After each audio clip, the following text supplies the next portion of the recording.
지혜로운 사람은 항상 미래를 봅니다. 현재에 충실하지만 현재에 더욱 충실하기 위해서 끊임없이 미래를 생각합니다. 언젠가는 미래가 현재가 되기 때문에 그렇습니다. 인간은 미래를 예측하기 위해서 애를 씁니다. 돈도 많이 들이고 연구도 하고 점도 보고 꿈도 꿉니다. 그러나 성경은 하나님께서 인간에게 영원 먼 미래까지 사모하는 바라보는 마음을 주셨으나 하나님이 하시는 일의 시종을 사람이 측량할 수 없게 하셨다고 말씀하고 있습니다. 무슨 말이에요? 내일 무슨 일이 일어날지 알 수가 없다는 사실이에요. 그게 인생이고 그게 사람의 능력이라는 것이죠.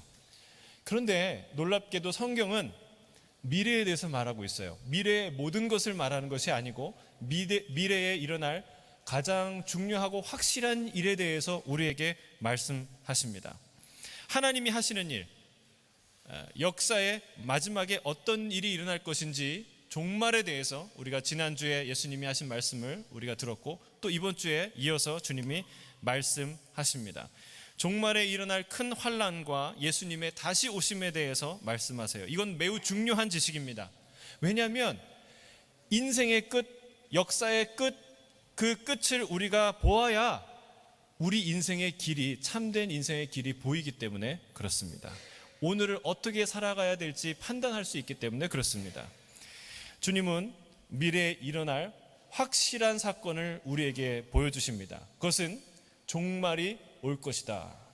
그리고 그때에는 모든 족속들이 인자가 예수님이 구름을 타고 권능 가운데 영광 가운데 오는 것을 목도하게 될 것이다 말씀하십니다. 저는 이 말씀을 통해 미래에 대한 눈이 활짝 열리게 되길 주의 이름으로 축복합니다. 현재에 묶여서 종노릇하던 모든 사슬들이 끊어지기를 주의 이름으로 축복합니다. 내 남은 인생을 어떤 방향으로 어떤 길로 가야 될지 그 지혜와 지식을 얻게 되길 주의 이름으로 축복합니다. 오늘 본문 15절에서 18절입니다. 같이 함께 읽겠습니다. 시작. 그러므로 너희가 선지자 다니엘이 말한 바 멸망에 가증한 것이 거룩한 곳에 선 것을 보거든 읽는 자는 깨달을진저. 그때에 무리에 있는 자들은 산으로 도망할지어다.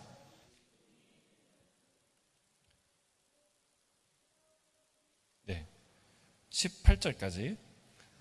네, 자들은 집안에 있는 물건을 가지러 내려가지 말며 겉옷을 가지러 들어들키지 말지어다. 자, 멸망에 가증한 것이 거룩한 곳에 선다는 말은 무슨 뜻일까요?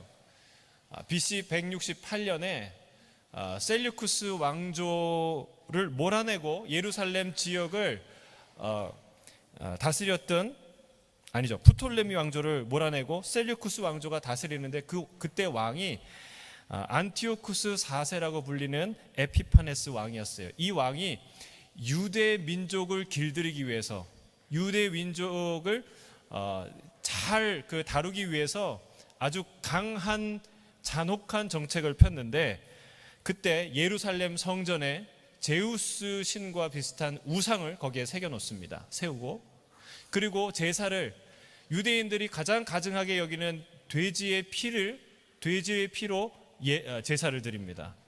그리고 유대인들에게 할례를 하지 못하도록 할례를 금지합니다. 여러분, 정말 유대인에게는요, 살지 말라는 뜻이에요. 충격적인 일이에요. 그래서 이 일로 인해서 거센 저항이 일어나는데 그게 마카비 혁명이죠. 자, 유대인들은 이 기억을 생생하게 하고 있었어요. 그래서 멸망에 가증한 것이 거룩한 곳에 서는 것이 무엇인지를 알고 있었어요. 여러분, 이것은 예루살렘과 성전, 그곳에 막대한 위기와 박해가 처해지는 상황을 말하는 것입니다.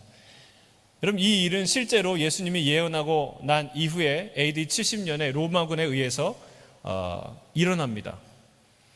지난주에 말씀드렸지만 11만 명이 성 안에서 굶어 죽고 9만 7천 명이 포로로 잡혀가는 끔찍한 대학살과 이 잔인한 일들이 일어나요. 그리고 나서 그 성은, 예루살렘 성은 2000년간 역사에서 사라집니다.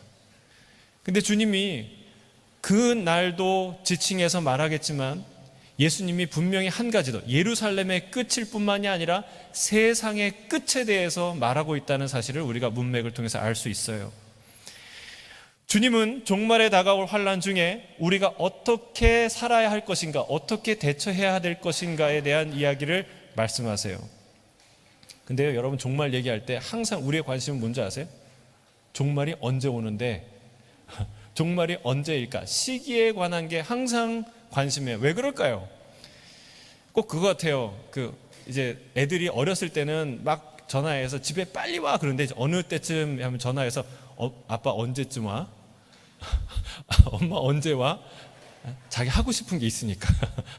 그런 뉘앙스 같아요. 우리가, 여러분, 성경에서는 언제 오느냐보다 중요한 것은 어떻게 대비하느냐를 얘기하는데 항상 우리는 주님 언제 오시냐. 그래서 여기서 우리가 어디에 포커스를 맞추냐면 이 거룩한 곳에 설 이 멸망에 가증한 것이 과연 무엇이냐, 멸망에 가증한 것이 뭘 의미하냐, 자꾸 거기에 관심이 있어요. 왜요? 시기를 점치려고.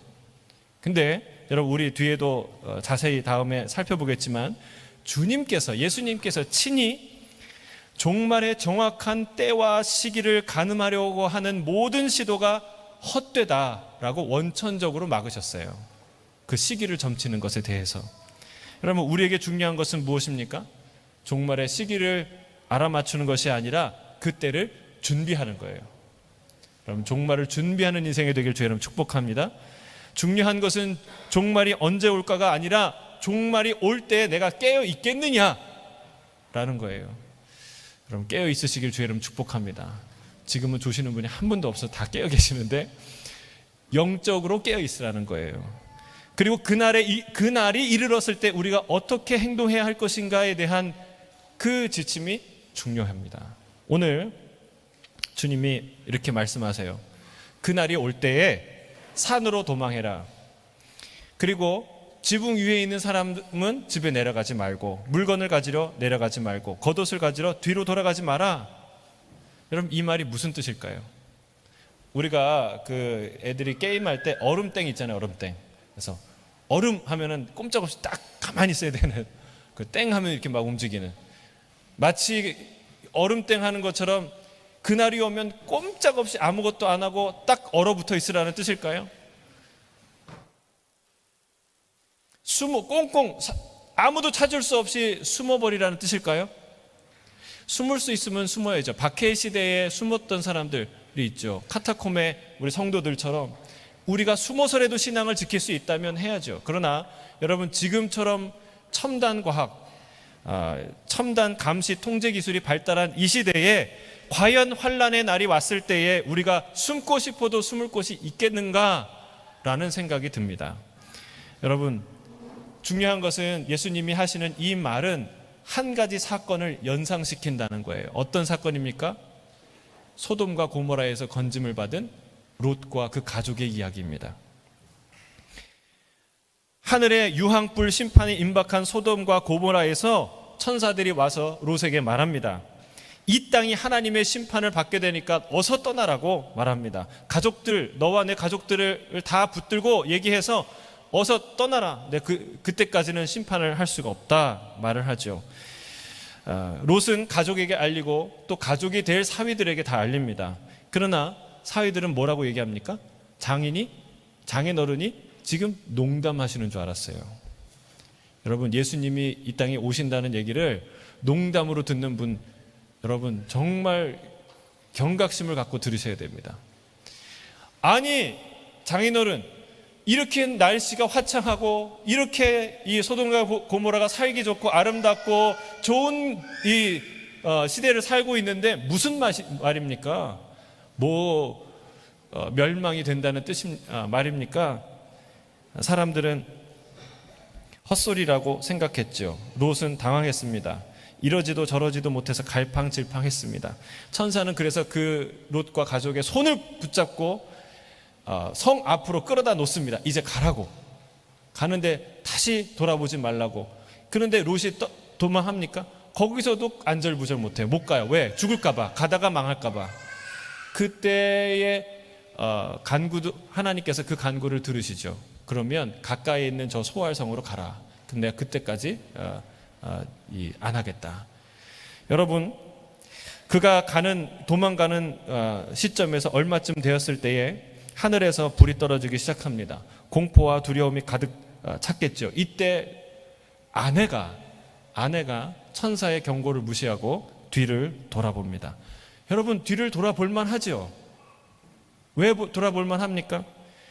수십 년 동안 살았던 집이 있고, 내가 길렀던 가축이 있고, 나의 옷이 있고, 나의 재산들이 거기에 다 있고, 나의 추억이 있고, 나의 이웃들이 있고, 나의 친구들이 다 있는데, 그게 한순간에 하늘에서 불이 내려와서 소멸되는 순간이에요. 여러분, 얼마나 궁금하고 아쉽고 안타깝고 두려운 생각이 일어났겠습니까? 그러나 그 뒤를 돌아보는 순간 그 여인은 소금 기둥이 되고 맙니다. 사랑하는 성도 여러분, 환난의 날이 올 때에 무엇인가 아쉬워서 무엇인가를 건지고자 뒤돌아보지 않게 되기를 주의 이름 축복합니다. 주님은 집착을 버리라고 말하세요. 집착을 지나왔으면 다 집착을 버려라. 뭔가 생각이 나서 가져오려고 불타는 집에 들어가면 안 되는 거예요. 뭔가 아쉬워서 그걸 꺼내오려고 뒤를 돌아보면 안 되는 거예요. 그러다가 원수에 잡히게 되고 유황불에 불타게 되는 것입니다. 그 물건들과 함께, 그 집과 함께, 그 과거와 함께 다 불타게 되는 것이죠. 주님은 단호하게 말씀하십니다. 내 눈이 범죄하면 어떻게 하라고요? 눈 감아라, 이렇게 얘기하지 않으시고, 네 눈이 자꾸 범죄하면 네 눈을 빼버려라. 와우, 너무나 극단적이지 않습니까? 그 성한 눈을 가지고 지옥에 가는 것보다 그 눈을 떼내고 천국에 가는 게 낫다. 여러분, 팔이 썩어 들어갈 때 팔 자르기 아까워갖고 가만둡니까? 아프더라도 잘라야죠. 주님이 그 말씀을 하세요.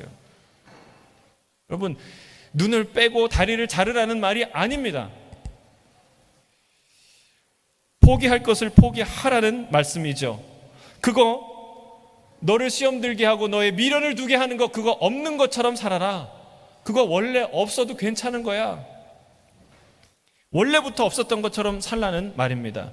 여러분, 왜 우리가 원수에게 사로잡힙니까? 뭔가에 집착하기 때문에 그렇죠. 그거 놓치기 싫고 그거 없이는 살기 싫은 것들 때문에 시험 들고 그것과 함께 무너지게 되는 것입니다. 사랑하는 성도 여러분, 부도나고 상처받고 떠나온 것이 있다면 과감히 버리게 되길 주의 이름 축복합니다. 그거 부도수표 붙들고 끝까지 가기 때문에 시험 드는 거예요. 그 부도수표와 함께 부도나는 것이죠. 여러분 우리 학생들 중에 대부분 뭐 그런 분이 많이 안 있겠지만, 게임 하느라고 이게 은근히 내 마음과 생각과 시간을 지배한다. 게임의 중독에서 헤어나올 수 없다. 어떻게 됩니까? 게임하는 손을 잘라야 됩니까? 그게 아니라 게임의 앱을 지우세요. 과감히 지우세요. 카드, 도박, 이것을 내가 끊을 수 없다. 주머니에 있는 칩을 버리세요. 그리고 내가 갖고 있는 카드를 잘라버리세요. 여러분, 그게 미련을 두지 않고 버리는 것.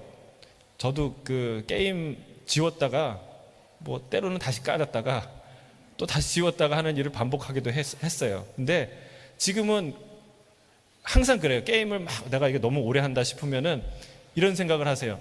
내가 하나님이 더 좋으냐, 게임이 더 좋으냐. 이런 생각을 하면 내가 이거 없이도 살 거야 하고 지울 수 있어요. 근데 다음에 또 그냥 스트레스 해소를 위해서 또 하고 싶을 때가 있어요. 그것 좀 하세요. 근데 또 그럴 때가 오면 또 지우세요. 그러다 보면 어떻게 되냐면, 저는 지금 있어도 안 해요. 있어도 안 하는 시기가 오는 것이죠. 목사가 무슨 게임 얘기를 하느냐. 저도 이제 그 신세대 출신이잖아요. 저희 때부터 막 컴퓨터가 보급이 되고, 그리고 그때 아닌가요? X세대인가요? 그 서태지 세대. 그래서 그때 막 밤을 새워서 시뮬레이션 게임을 하고 대학교에서도 친구들이랑 게임도 하고 그랬었죠. 그런 한때가 있었죠. 근데 여러분, 우리가 그런 것에 지면 안 돼요. 그리고 그것보다 훨씬 더 하나님의 영광이, 하나님의 아름다움이, 하나님의 매력이 커요. 몰라서 그렇지, 안 해서 그렇지. 여러분, 예수 그리스도의 놀라운 아름다움에 우리의 마음에 온통 뺏기길 주의 이름 축복합니다. 그래야 버릴 수 있어요. 그리고 버려야 그걸 볼 수 있어요. 그래서 여러분 얘기하는 거예요. 과거를 잘라버려라. 미련을 두지 마라. 뭐 이거 안 갖고 왔는데 그거 조금만 하면은 뭐 좋을 것 같은데 그거 다 잘라버리라는 거예요. 주님은 말씀하십니다. 하나님의 심판의 도끼가 이미 나무 뿌리에 놓였다 말씀하십니다. 이렇게 긴박한 상황에서 뒤를 돌아보는 것 어리석은 자다라는 거예요. 도끼날이, 하나님의 심판의 도끼날이 저 뒤에서 휘둘려져서 이 나무 밑둥까지 온 거예요. 그 순간이에요. 여러분, 이 순간에 우리 뭐 해야 됩니까? 얼른 회개해야 돼요. 죄악을 버려야 돼요. 미련을 버려야 돼요. 여러분, 그거 붙들고 있다간 하나님의 도끼에 같이 날아가게 되고 마는 것이죠. 모든 집착을 버리고 주님만 바라보고 주님만 붙드시는 저와 여러분 되길 주의 이름을 축복합니다. 그렇게 되면 우리가 사는 것이죠. 그게 사는 비결이에요. 자, 19절에서 22절 함께 읽겠습니다. 시작. 그날에는 아이벤 자들과 젖먹이는 자들에게 화가 있으리로다. 너희가 도망하는 일이 겨울에나 안식일에 되지 않도록 기도하라. 이는 그때에 큰 환란이 있겠음이라. 창세로부터 지금까지 이런 환란이 없었고 후에도 없으리라. 그 날들을 감하지 아니하면 모든 육체가 구원을 얻지 못할 것이나 그러나 택하신 자들을 위하여 그 날을 감하시라. 주님은 대환란을 예고하십니다. 창세 후에 없었던 그런 엄청난 환란이죠. 생각만 해도 무서운 일입니다. 저는 성경이 위협을 주려고 이 말을 하는 게 아니라 경고를 주려고 하는 말인 줄로 믿습니다. 그걸 잘 해석해야 돼요. 여러분, 위협하는 것은요, 돈 뺏으려고, 나를 무너뜨리려고 하는 거예요. 그러나 여러분, 자동차에 경고등이 오는 것을 나를 위협하는 거예요? 예? 기름 넣으라고, 사고 당하지 말라고, 사고를 방지하기 위해서, 나를 살리기 위해서 하는 게 경고예요. 여러분, 주님은 우리를 위협하시는 분이 아니라 경고하시는 분이에요. 저는 이 종말에 일어날 환란 자체에 집중하려고 하지 않습니다. 왜냐하면 여러분, 환란은 어떻게 이깁니까? 환란을 연구한다고 이기나요? 환란은 열심히 들여다보고 환란은 이렇게 올 거야, 그러면 환란을 이길 수 있나요? 아니에요. 환란과 고난을 이기는 힘은 반드시 은혜예요. 사랑이에요. 여러분, 연타석 삼진 아웃이 되고 연타석 병살타를 치는 것과 같은 인생이 있어요. 그런 고난의 연속인 인생, 그런 인생인 나에게 누가 끝까지 나와 함께 그 고난을 지나갈 수 있을까요? 고난을 잘 아는 사람이 지나갈 수 있을까요? 아니요. 나를 사랑하는 사람이 끝까지 함께해요. 나를 사랑하는 만큼 견딜 수 있어요. 여러분, 그게 비밀이에요. 우리가 고난에 대해서 많이 연구하고 언제 올 것이고 어떻게 올 것인 거 다 안다고 고난을 이길 수 있을까요? 아니에요. 고난은 사랑하면 이길 수 있어요. 여러분, 주님과 놀라운 사랑과 사랑에 빠지시길 바랍니다. 하나님의 은혜를 깨닫게 되기를 주의 이름 축복합니다. 오늘 그 얘기를, 하나님의 은혜가 얼마나 큰지에 대한 이야기를 하는 거예요. 대환란 때에도, 하나님의 심판 중에도 하나님이 은혜를 잊지 아니하시고 베푸시는 분이시다 말씀하세요. 하나님께서 택하신 자들을 위해 그 끔찍한 환란의 기간을 감해 주신다 말씀하세요. 홍수 심판처럼 우리 죄 때문에 내가 마땅히 이 땅이 심판받아서 고통을 받아야, 징벌을 받아야 마땅한데, 그러나 우리 하나님이 그 고통당하는 우리를 불쌍히 여기셔서 그 환란의 날들을 줄이신다. 택함 받은 자들을 위해서 그들의 환란을 감하신다 말씀하십니다. 우리는 환란 중에도 은혜 베푸시기를 잊지 아니하시는 하나님을 기억해야 될 줄로 믿습니다. 저는 우리가 출애굽기를 읽는데, 지난주에 출애굽기를 읽으면서 참 많은 은혜를 받은 그 부분이 있어요. 그것은 금송아지 사건이에요. 여러분, 이게 얼마나 어리석고 황당한 일입니까? 진짜 전대미문의 10가지 큰 기적과 큰 재앙을 통해서 하나님의 살아계심을 부인할 수 없는 그런 10가지 재앙으로 출애굽을 했어요. 뿐만 아니라 홍해를, 바다를 갈랐어요. 바다를 가르시고 그 사이를 마른 땅으로 건너가게 하셨어요. 불기둥과 구름기둥으로 함께 하셨어요. 만나와 메추라기로 먹이셨어요. 여러분, 이 정도 하면 하나님이 계신 거 맞아요? 안 맞아요? 이것 중에 하나만 경험해도 우리 간증 집회하고 난리가 날 거예요. 그런데 그것을 바로 직전에 경험한 사람들이 하나님의 임재하신 시내산 앞에서, 코앞에서 지금 시내산 아래에 있고 시내산 위에 모세가 올라가고 하나님께 계명을 받는 그 40일 동안 40일을 참지 못해서 뭐 합니까? 우상을 만들어서 섬깁니다. 참 어리석은 자죠. 그래서 하나님이 격분했어요. 이 목이 곧고 어리석은 백성을 내가 다 멸할 것이다. 이 200만 명이나 되는 이 백성을 내가 다 멸하고 모세, 내가 너로 새 민족을 만들 것이다. 이렇게 얘기했어요. 여러분, 이 말을 할 때 하나님이 그냥 한번 해보신 말일까요? 진지하게 하신 말일까요? 하나님이 격분하셨어요. 여러분, 성경을 출애굽기를 가만히 읽어보면 저와 여러분도 100% 동감할 거예요. 이런 백성을 내 백성이라면, 내가 하나님이라면 다 쓸어버리겠다. 아마 홍해 앞에서 쓸어버렸을지도 몰라요. 거기까지 가지 못했을 거예요. 네, 이 격분하시는 하나님 앞에서 모세가 기도합니다. 하나님, 이 백성이 누구의 백성입니까? 하나님의 백성 아닙니까? 이들을 여기서 멸하시면 하나님이 이들을 여기서 죽이려고 애굽에서 끌어내셨구나. 하나님이 가나안 땅에 들일 능력이 없어서 여기서 죽이시는구나 라고 사람들이 말하지 않겠습니까? 하나님, 아브라함과 이삭과 야곱, 이스라엘에게 약속한 그 약속을 기억하십시오. 주의 백성임을 기억하십시오. 간절히 기도하죠. 근데 진짜 놀라운 건 그 다음이에요. 출애굽기 32장 14절에 같이 읽겠습니다. 시작. 여호와께서 뜻을 돌이키사 말씀하신 화를 그 백성에게 내리지 아니하시니라. 여러분, 그 기도를 딱 들으시는데 하나님이 바로 마음을 고치세요. 뜻을 돌이키세요. 여러분, 이게 쉬울까요? 어려울까요? 하나님이 화가 머리에 끝까지 나셨어요. 우리는요, 화가 머리 끝까지 날 때 이성적으로 다른 사람의 얘기를 다 잘 듣나요? 잘 들리나요?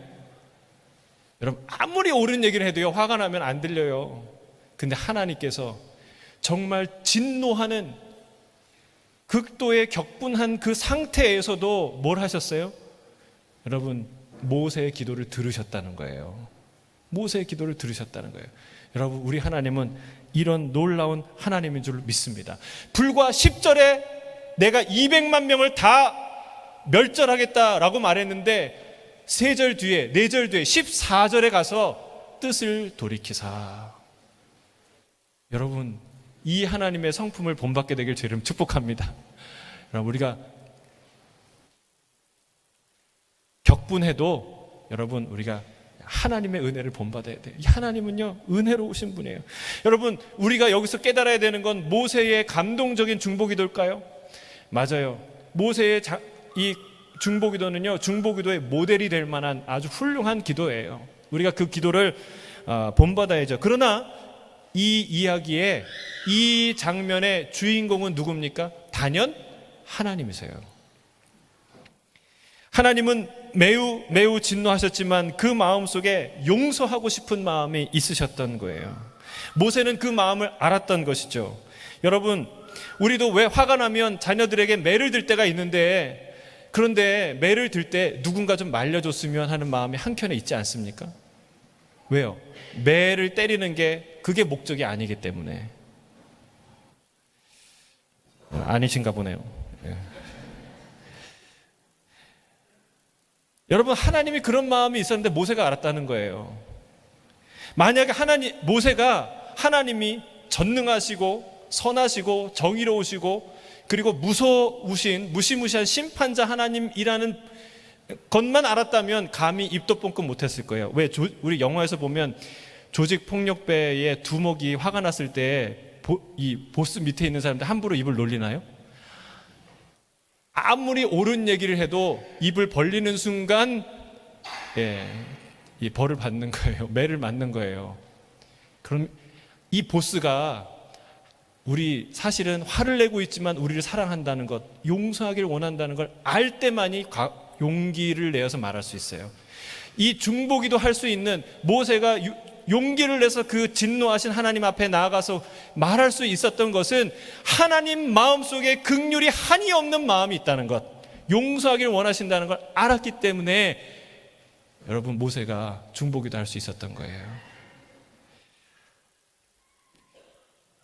우리는 분노 중에 어떤 말도 들리지 않습니다. 그러나 주님은 그 모든 이야기를 다 듣고 뜻을 돌이키십니다.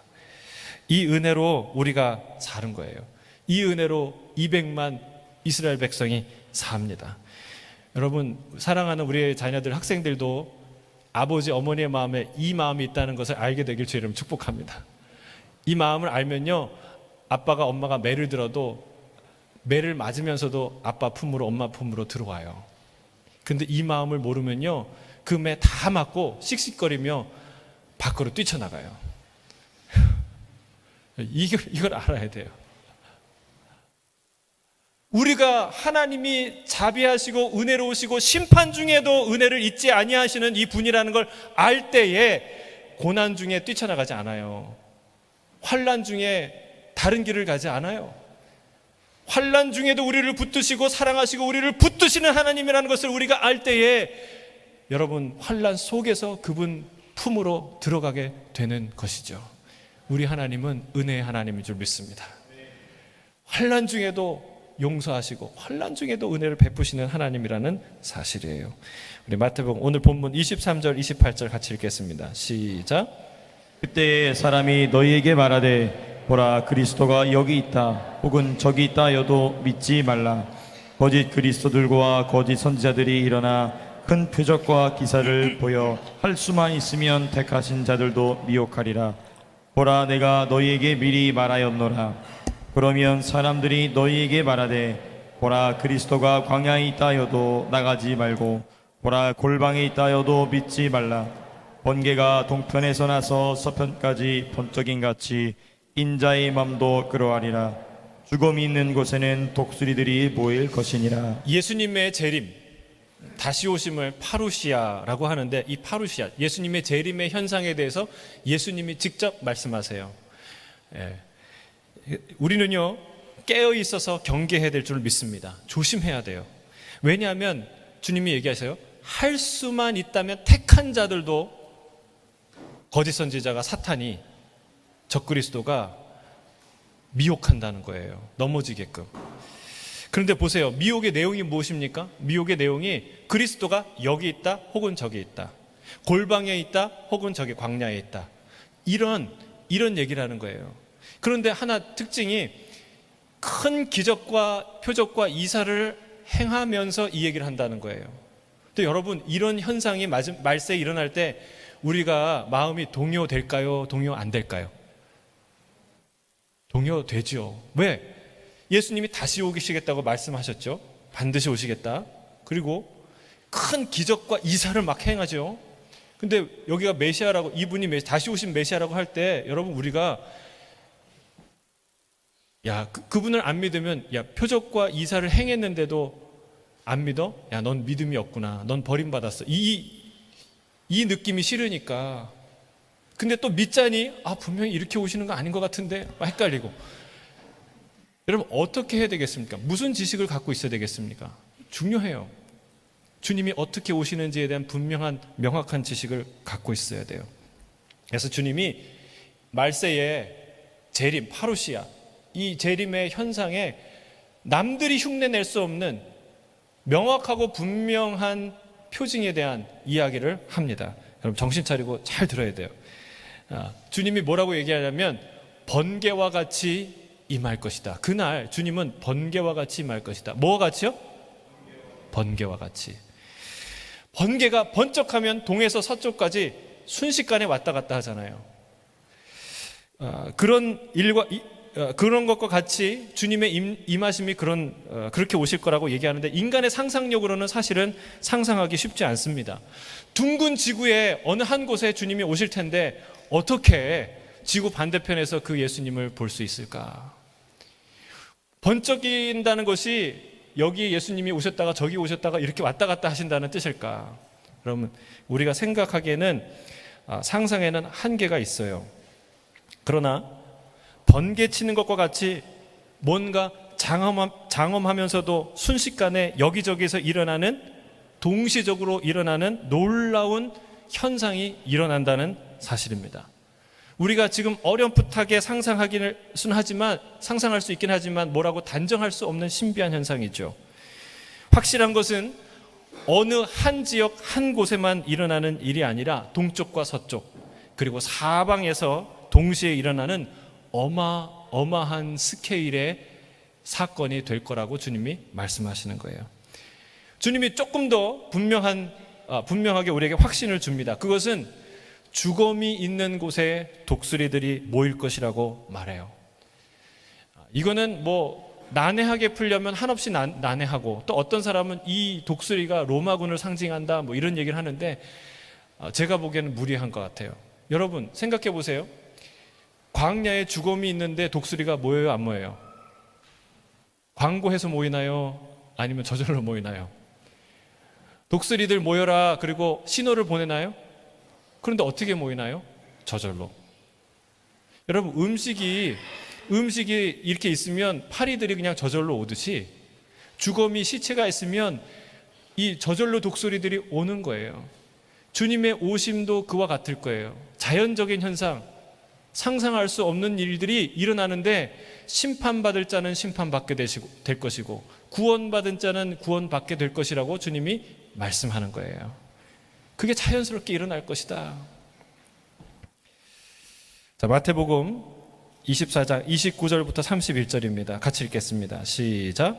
그날 환난 후에 즉시 해가 어두워지며 달이 빛을 내지 아니하며 별들이 하늘에서 떨어지며 하늘의 권능들이 흔들리리라.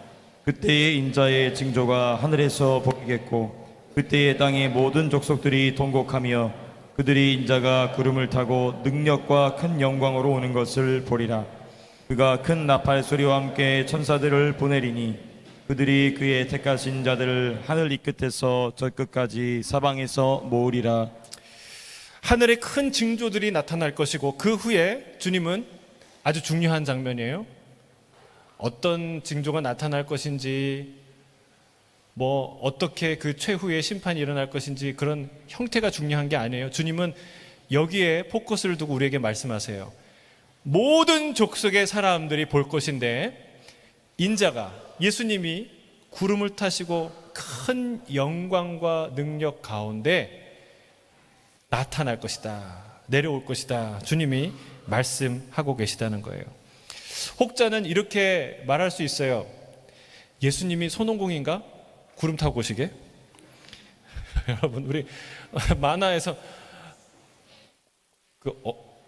언두운인가요? 구름 타고, 인두운인가요? 아무튼 구름 타고 다니는 손오공. 네? 근두운이요? 모르겠어요. 아무튼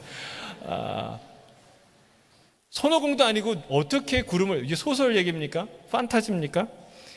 그렇게 생각하시는 분이 있을지 몰라요. 그러나 여러분, 우리 예수님, 우리 주님, 우리 하나님은, 그럼 잘 들으세요, 형이상학적 그리고 신학적인 하나의 개념이나 대상이 아니라는 거예요. 우리 하나님은 구체적이고 실제적인 현실입니다. 그걸 가르쳐주는 게 출애굽이에요. 여러분, 세상의 신들은 하나같이 다 형이상학적인 종교적인 개념에 불과했어요. 바벨론 사람들이 마루둑을 섬겼지만 마루둑이 나타나서 그들과 대화하지 않았고 그 어떤 커뮤니케이션도 없었어요. 그러나 출애굽의 하나님은 달랐어요. 이스라엘 하나님은 달랐어요.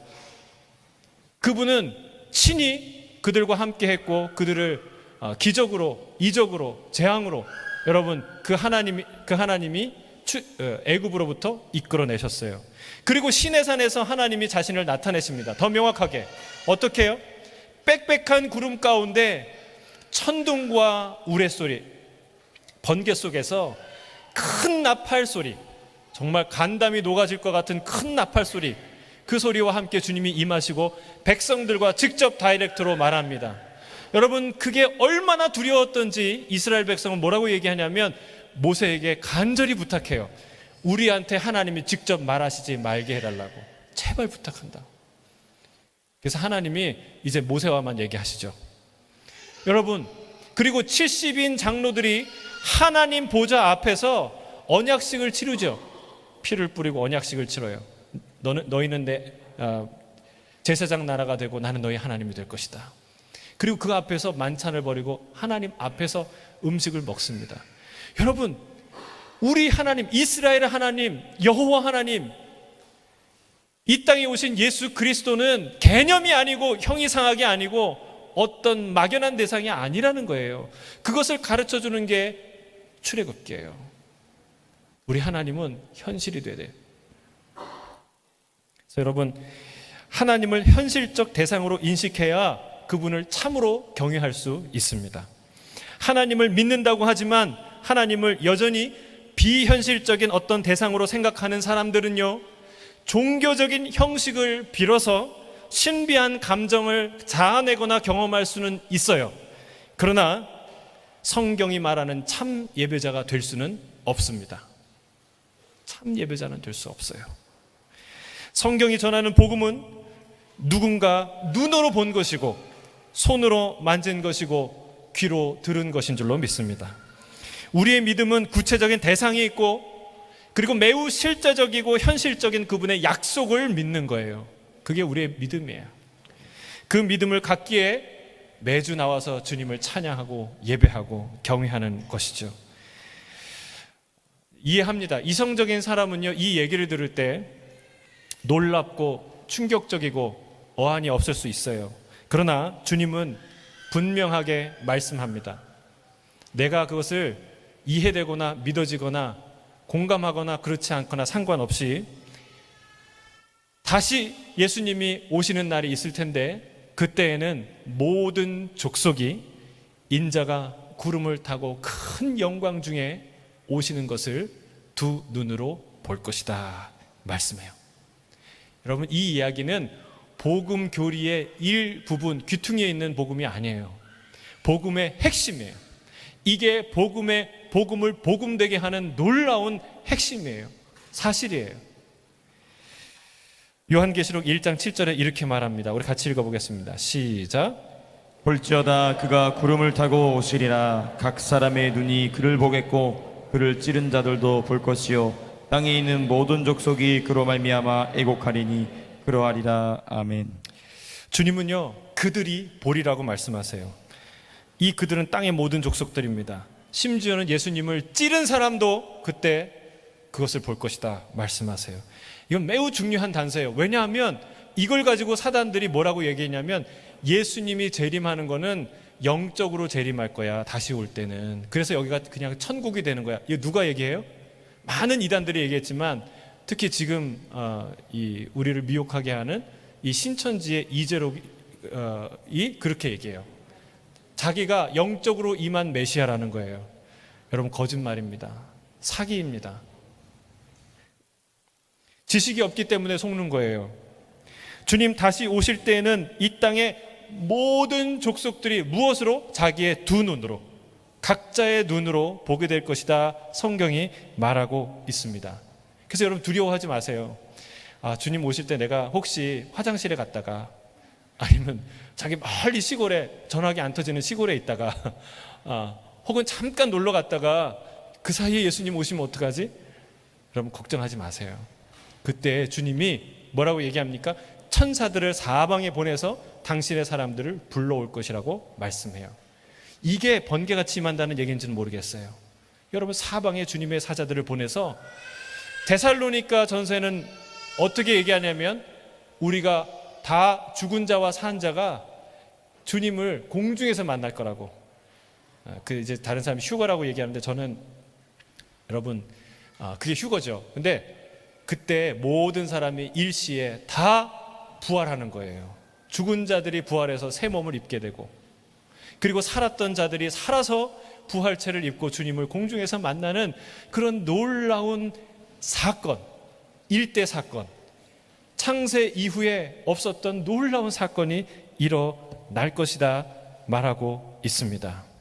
사랑하는 성도 여러분, 우리 말씀을 맺겠습니다. 정말 두려워해야 될 것은 무엇입니까? 그 사건이 일어날 때에 통곡하는 사람이 있고 기뻐하는 사람이 있을 것이다. 성경은 말하고 있어요. 누가 통곡할까요?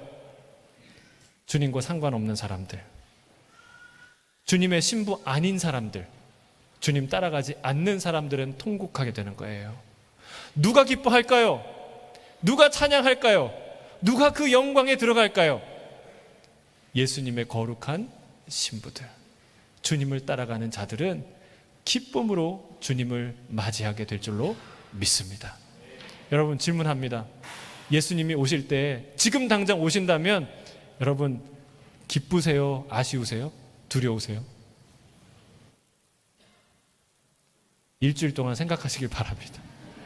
주님이 오실 때, 주님이 지금 오신다면 나는 정말 기쁨으로 뛰쳐나가서 그분을 맞이할 수 있는가? 같이 한번 찬양하며 나가도록 하겠습니다.